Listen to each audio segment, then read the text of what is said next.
Is your skin showing signs of over-exfoliation?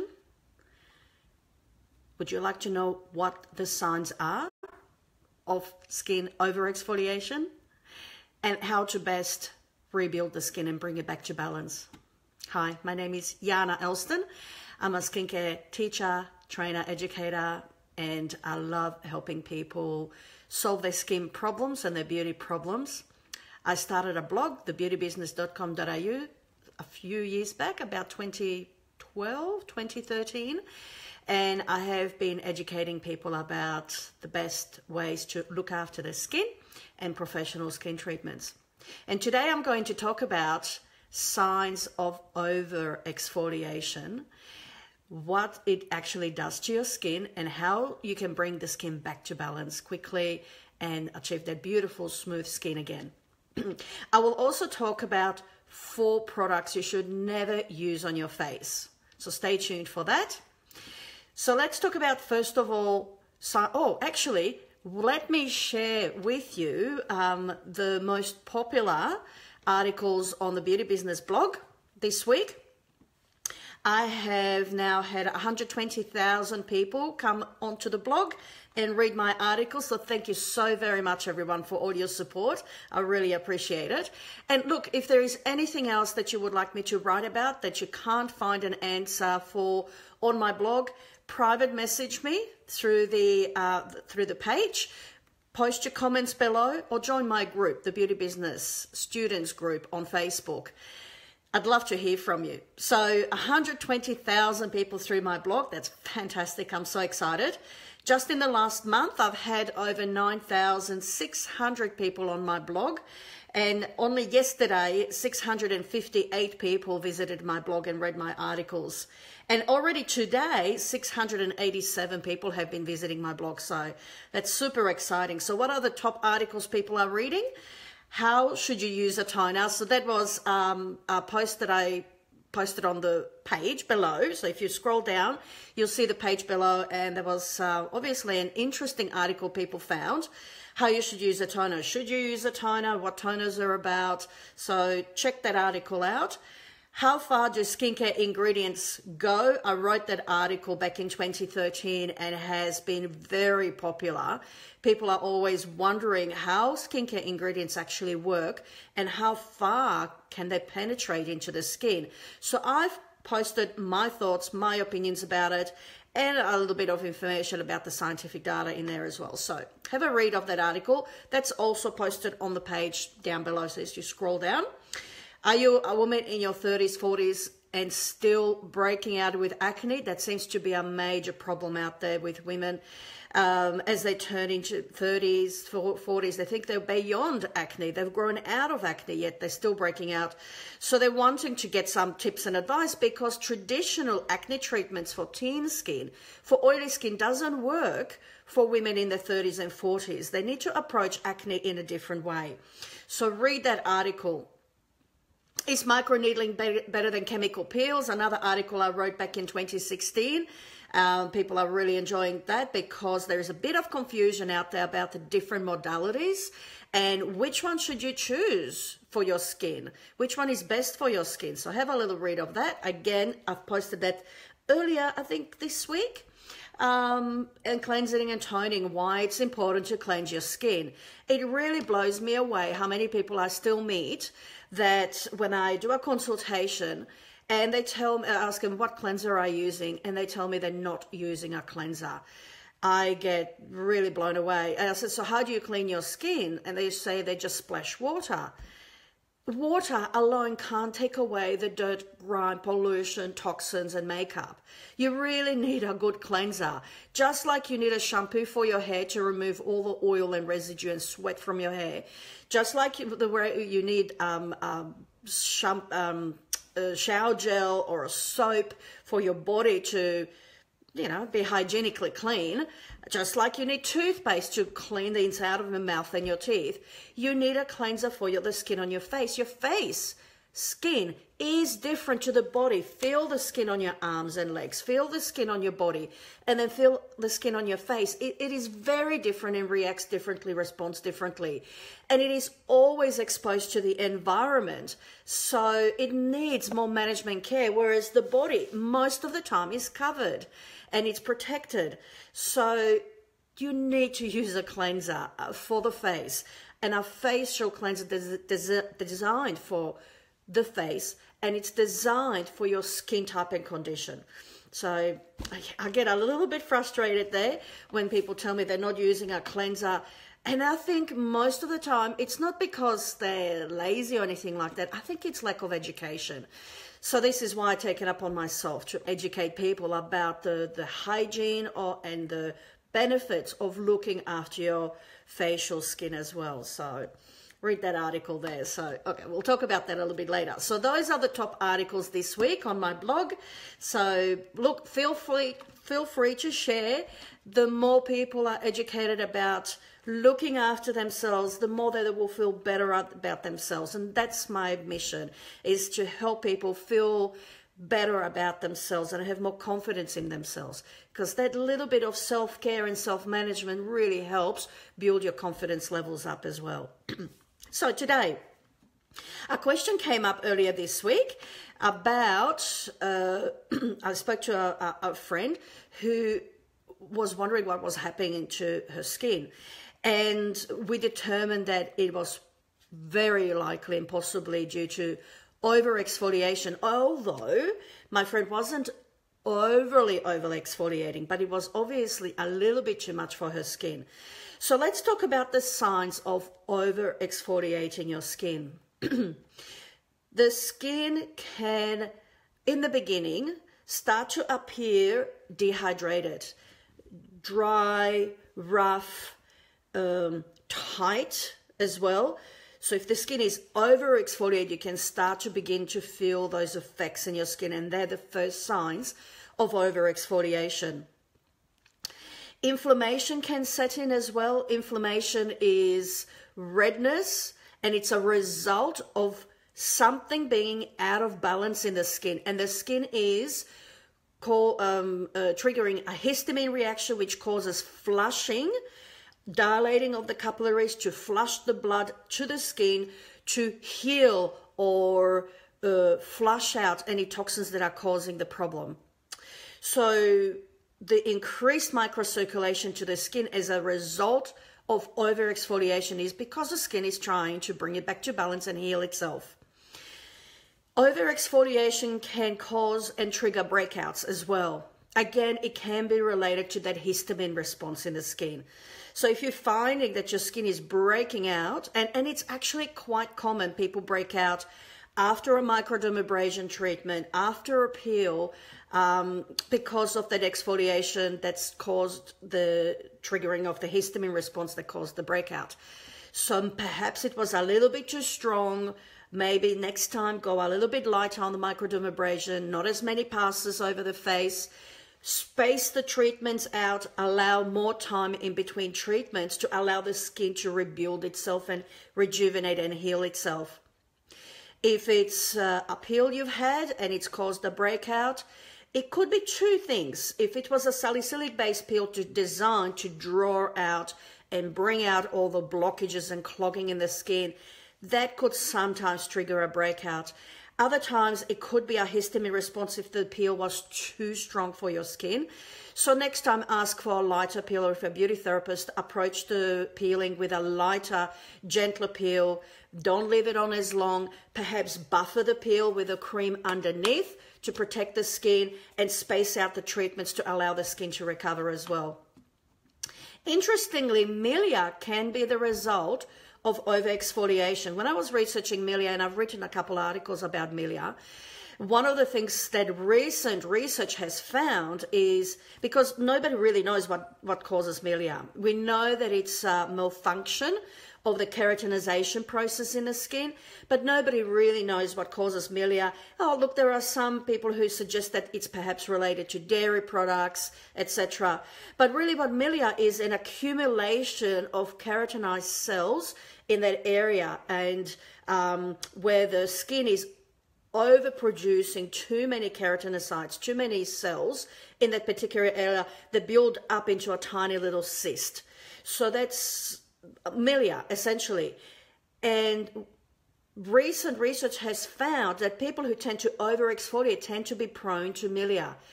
So if you've got a beautiful smooth skin and your skin's responded really well to exfoliation in the past, and all of a sudden, and you love your exfoliation because, wow, it's given you great results in the past, why not keep it doing? And then all of a sudden you start getting Melia, it's perhaps time to pull back. It could be a sign your skin is giving you that it's time to pull back. So to treat Melia, look at, I've done a couple of videos and a couple of articles about it. I can link to them below if you would like specifically. Just leave your comment below if you'd like to read about Melia specifically on how to treat it. Of course, over-exfoliation can lead to sensitized skin as well. So it becomes itching, burning, stinging. This is when the barrier has become compromised. So the barrier of your skin is almost like it's porous. So there are micro cracks in your skin allowing too much product to get through, too many substances that don't belong in the skin, and the skin is triggering a histamine response to try and push them out, to try to eliminate them. So if you are exfoliating and you feel stinging, burning, itching beyond the time you've neutralized the exfoliant or beyond a certain period of time, they tell you that it's normal for the skin to have that. So if it's beyond that, anything beyond 24 hours as a minimum, I would say your skin is having a histamine response. It's time to pull back with your exfoliation and perhaps approach it in a more gentle manner. I have met people that love the cosmeceuticals so much. They love the glycolic scrubs and peels so much because in the past it's cleared the skin when they had congestion and problem. And they continue to use it as a preventative, but what's now resulted is constant, uncontrolled flaking of the skin. So you look at their skin and yes, the skin is clear of breakouts and congestion, but it's flaking. They can't wear makeup. They can't wear a foundation because it just won't sit right. It makes things look worse. And it's peeling. It's constantly peeling the skin. I've met people who have been using glycolic cleansers and scrubs for over a year. So when they come to me and ask me, Anna, you know, my skin is flaking and peeling, what can I do? I said, what are you using at home? How long have you been using it? They tell me they've been using it. I said, why are you using a glycolic? Well, I have a problem skin. I said, I can't see any problems on your skin. Your skin is clear. So that's the thing. When you do use cosmeceuticals, and they're powerful tools to use, we use them all the time. I recommend them all the time. But for a short period of time to target the problem, resolve the skin issue, and then move on to the next phase, which is rebuilding, rejuvenating, age prevention, pigmentation prevention, looking after your skin. So it's really important to adjust your skincare as your skin improves and as your skin changes. This is why I always recommend people check with a beauty therapist. Go and see your beauty therapist at least every 3 months to reassess your skin. If you've had pigmentation, if you've had clogging, if you had congestion breakouts, now the skin is clear. Now it's time to move to phase 2 or phase 3. It is like when you're sick, you take antibiotics to kill the bacteria. You don't keep on taking your antibiotics beyond the time that you need to, because it can be detrimental. It can, it can affect your health. So just as when you've taken antibiotics when you're sick, afterwards you need to make lifestyle changes and improvements, nutritional improvements to maintain your skin or your body health. And it's the same thing with the skin. So once you've moved beyond treating your skin, improving the condition, then it's then to manage it and to keep improving on the results. So that's really important.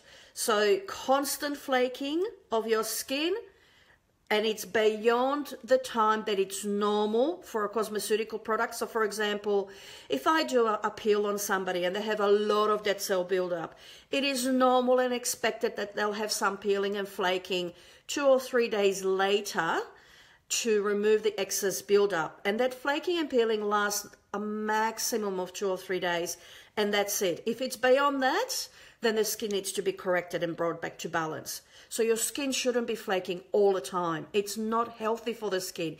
It makes the skin porous. It can result in long-term sensitivities, barrier impair. You can sensitize your skin so badly, and I've met people like that who have over-exfoliated their skin in the past, that now they can't do anything for their skin. They have to be very careful and selective about the products. They can't do rejuvenation treatments, they can't do peels, they can't do lasers, they can't do micro, they can't use sometimes even simple creams and lotions on the skin because the skin burns, because the skin's going, I've had enough, I want some rest, I need balance. And they've never come around to rebalance and heal that skin. So that's really important. If your skin's flaking, rebalance. Post-inflammatory hyperpigmentation can be another problem of over-exfoliating the skin, particularly here in Australia. We have very high UV levels, especially in summer. Last summer we had UV levels of about 16 and 17, which is beyond the extreme levels. So post-inflammatory hyperpigmentation is a common problem where people over-exfoliate and then go out in the sun without protecting their skin. But over-exfoliation triggering that constant inflammation in your skin, that inflammation will trigger a response in the skin that will make the skin try to protect itself by triggering melanin. It's trying to protect itself from damage. You see, there's a mosquito. Oh, don't like mosquitoes. You see post-inflammatory hyperpigmentation, mostly on people where they've had a breakout and they've damaged the skin by squeezing it or by using products that are way too harsh on it. It's triggered an inflammatory response that results in a brown spot. And that's very difficult to clear. Well, we can clear it. It just takes time, takes more money, more effort on your part as well. But you can also see darkening of the skin in areas where your skin rubs and the friction causes the skin to darken under the arms, between the thighs, etc. That's very common. The same thing can happen to your face. You keep rubbing your face, the skin will trigger melanin production. So be careful not to overdo it if you want a beautiful, even skin tone with no pigmentation, yeah? It can also accelerate aging. So if you over-exfoliate, if you become too enthusiastic with your peels, with your lasers, with your microdermabrasion, and don't balance those treatments out with professional skin treatments and good home care management, you will look good. You look fine now. Your skin will look great, but it'll catch up with you later. Just like UV damage, that when the children are exposed to UV damage in their earlier years, when you're in your 30s, all of a sudden you've got this pigmentation coming out because your skin is reflecting the damage that was done in the past. The same will happen if you over-exfoliate your skin now. You will see the consequences of it down the track. Your skin can become sensitized, you'll have accelerated aging, you'll have more deeper lines and wrinkles, etc. So be careful. Don't do it. Where it particularly, the inflammation, where it can particularly target or affect is the collagen and elastin in your skin. Inflammation triggers off the inflammation in the tissues with free radicals that attack collagen and elastin.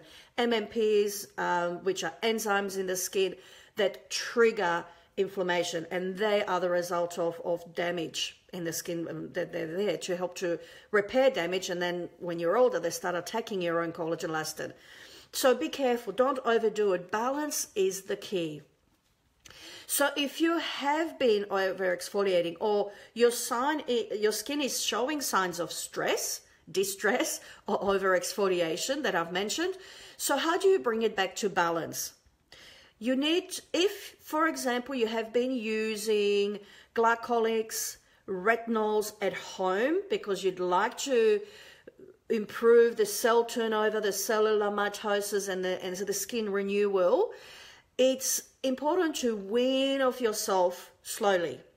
Something I have found with people who have been using very high dosages of retinol, which is vitamin A, for over extended periods, the skin becomes almost like it's addicted to it. It can't function without it. It becomes hyperactive,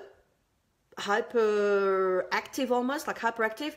The cellular turnover increases to levels where the skin is feeling great while you're using the product, but the minute you stop using the product, your skin becomes really thickened and flaking and dull looking and age looking very, very quickly, because it's renewing itself still at a hyper rate. So it's important, if you've been using high levels of retinol, so on, and you feel like it's time for your skin to have a break, wean yourself off slowly. So if you're using it nightly, go to every other night. If you're using high percentage, go to a lower percentage of retinol, and gradually wean yourself off it to give your skin a break. And your skin will manage that process a lot better. So bring it back to balance slowly. Same goes with if you were using glycolics, etc. Wean yourself off slowly to help your skin adjust gradually. Anything you do, sudden change with the skin, it will react. It goes the opposite way. If you if you've been using regular products and you start using cosmeceutical high strength products, people react, people break out, people have inflammatory response. We have to ease them onto it. It's the same way when you need a break, you ease yourself off to it. Okay, so that's important. So talk to your beauty therapist and get some advice on how you can best manage that. And gradually, when you've eased yourself off to go into downtime, we call it downtime. So downtime is where we don't do any really active treatments, active cosmeceutical procedures or home care products. So going more into the nurturing, the caring, the rebuilding, protective phase of the skincare. Now, these treatments are quite healing and repairing on the skin. I wouldn't call it as a maintenance. I don't think really there is any such thing as what we call maintenance, because maintenance has the connotation that it doesn't do anything for your skin. So I wouldn't call it as maintenance. I would call it as long-term skin health management. And for long-term skin health management, you have to have a good barrier that allows the skin to hold onto its moisture more effectively, so it's always moisturized. The cells are repairing at a good rate, so you don't have a dead cell buildup, yet you don't have a thin skin, so the balance is the key. It's about healing, repairing the skin, protecting from environmental damage, from the UV damage, from toxins, from free radicals. So there is a lot of work you can still do when you come off the AHAs, BHAs, retinols, and so on. You can use peptides, antioxidants, anti-inflammatory, epidermal growth factors. There's so many different ingredients you can use that will actually look after your skin long-term and keep on improving on the results you got. So that's important. But when you come down from over-exfoliation, time to go into downtime and address your skin with calming, soothing, and healing ingredients in your home skincare and professional treatments. This is the time to enjoy facials. Facials have always been designed as a long-term skin health management treatment. So we do have other treatments. Sorry, I was swiping over. I've got a mosquito buzzing around me. So if there is other treatments we can do, like microdermabrasion, IPLs, lasers, and peels, and so on, that correct conditions. And then for long-term management, then you go on to your professional skin treatments, facials. And the treatments you're looking for are designed for sensitized skin, sensitive skin. If your skin is not too bad, it's just dehydrated, so hydrating treatments, they not only hydrate but repair the barrier as well. So you want treatments that are barrier repairing, hydrating, and if your skin has had a histamine response, then soothing and calming and repairing. So the kind of ingredients you're looking for hydration, of course, is hyaluronic acid. Ceramides help to rebuild the barrier. Essential fatty acids rebuild the barrier and instantly help to the skin to hold on to its moisture more effectively. See, hyaluronic acid hydrates the skin and immediately relieves dehydration. But if you don't hold it in the skin, it'll evaporate. The skin will lose its moisture. So you need to repair the barrier. Part of the process of repairing the barrier will instantly correct any flakiness or any histamine reactions you're having in the skin. Because when the barrier is intact, the skin feels healthy, the cells communicate to the deeper cells, the histamine reaction will then counterbalance, and the essential fatty acids, the ceramides, and the cholesterol that is in skincare will help to keep the skin intact so it's not flaking off, and you correct flakiness instantly. So that's the key, using rebalancing, barrier repair and hydrating ingredients.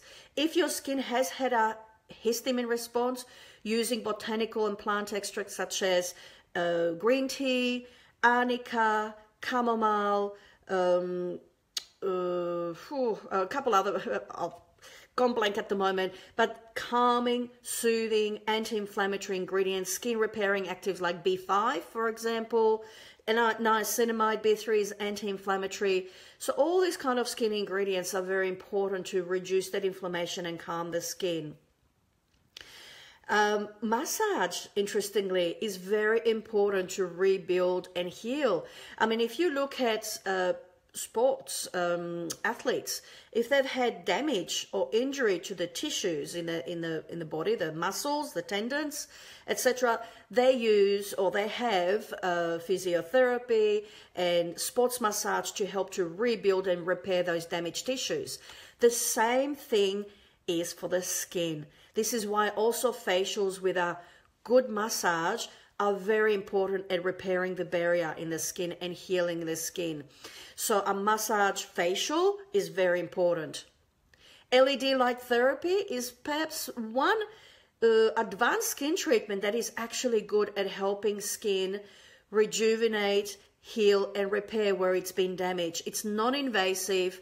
It doesn't trigger exfoliation, so you'll be fine, but it actually helps the skin rebalance itself.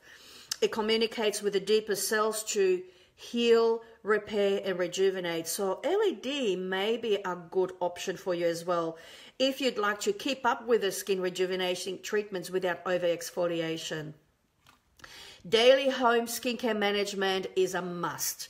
So talk to your beauty therapist about the best skincare for your skin as you wean yourself off really harsh cosmeceuticals that are over-exfoliating your skin, and how to best balance it out. So she'll probably reach out for skincare products that are in the categories of healing, rejuvenating, calming, and soothing, and using those. And you know what? Even just using them for a period of time until your skin recovers, and then you could slowly introduce a little bit of exfoliation again, and the therapist will tell you which exfoliants are appropriate for your skin, so they're not over-exfoliating yet keeping your skin rejuvenated as well. What can you do to support your skin from a wellness, health and well-being aspect? Keep yourself hydrated. That's important because over-exfoliated skin becomes very easily dehydrated. It's losing too much moisture because the skin's been broken down. There's nothing there to hold the moisture in. So you've got to drink a lot of water. Don't like drinking water? Drink herbal teas.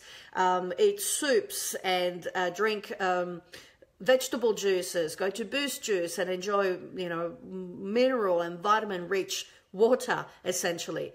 So have lots of fluid in your diet, in your meals, and in drinking water. Eat foods that are rich in essential fatty acids. These are anti-inflammatory to reduce inflammation and barrier repair ingredients to repair the skin.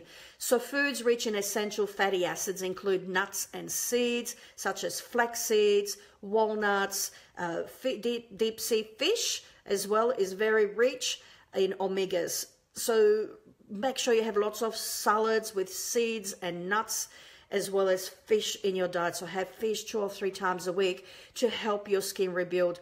For some people, they may need to go and speak to the pharmacist or to the natural healthcare professional where they supply vitamins and minerals, and you may need to, on their advice, get some nutritional supplements like essential fatty acids into your diet as well to supplement and get those results a little bit faster, because there's only so much fish we can eat. only so many nuts we can eat, I suppose. So sometimes the skin may need extra supplementation in that regards. Look for antioxidants as well. Your skin is under a lot of stress. Stress skin produces lots of free radicals. So antioxidants and detoxifying agents will help your skin cope better. So this is the time to introduce a serum into your skincare. Look for serums that repair the barrier, that reduce inflammation, that are calming and soothing on irritated skin and healing and repairing on damaged skin. Sea buckthorn oil, jojoba oil, certain marine extracts as well are very calming and healing on the skin, repairing the skin. Botanical extracts such as green tea, aloe vera, very nice for the skin. So each time when your skin is under stress, it's inflamed, it's flaking, it's tight, dry, dehydrated, time to introduce a serum, absolutely, to help the skin come back into balance a little bit quicker too, because serums, they boost your creams, they boost the results. So talk to a beauty therapist about introducing a serum. If you need more hydration, absolutely, hyaluronic acid is really good as well. So these are some of the tips I have for people that have over-exfoliate your skin. You know what? With everything, balance is the key. Too much of a good thing can be a bad thing as well. So if your skin is feeling uncomfortable, if it's looking distressed, time to reassess your skincare. Listen to your skin, listen to your body. It will tell you what it needs. I have a lot of products in my cupboard, as my husband can testify to that. And that is because I listen to my skin sometimes on a daily basis, sometimes weekly, sometimes monthly. So I look at my skin and see what it needs and adapt and adjust. So when I used to actually work on clients full time and I was doing therapy, beauty treatments and so on, I actually recommended people kept at least 2 different treatment creams and serums at home so that they can adjust. And then every month they would come and see me. I would say, yep, keep going this way. No, actually, we need to bring one of those elements into your skin's looking a little bit too dull or too overactive, so we need to bring it back into balance. So I think that's a good idea. I love using a day cream and a night cream. I can use day cream at night, bring the night cream in if I need a little bit of exfoliation or a little bit of peptides or energy to the cells. Skin repairing actives. So having 2 different creams, you can actually use it that way. And then having different serums, one for the day, one for the night. You could absolutely use the day and night serum, the day serum, day and night. The nighttime, sometimes, not always. You have to check with your beauty therapist. If they've got photosensitizing ingredients, you have to be careful. But that's how you can switch things up, just with 2 different creams, 2 different serums, and you've got different combinations of ways you can approach your skincare as well. Masks are terrific as well. Love masking my skin every week. And having a couple different masks, once that's hydrating, once the detoxifying or brightening, can actually help to give you more variety in your skincare arsenal when you're looking after your skin at home. So there you go. I hope you enjoyed that. I hope you learned lots from the video today. I hope you have been thinking about your skin, and hopefully I've brought the message across that balance is the key. So if you have any other questions or you'd like me to specifically talk about your skin problems, contact me by the Facebook page, message me, or post your comments below, or join my group, the Beauty Business Students group. Thank you very much. I really enjoyed today. I was really excited about telling you about this today. So have a fabulous week. And until next Saturday, look after your skin, keep drinking water, and be careful with over-exfoliation. See you next Saturday. Take care. Bye for now.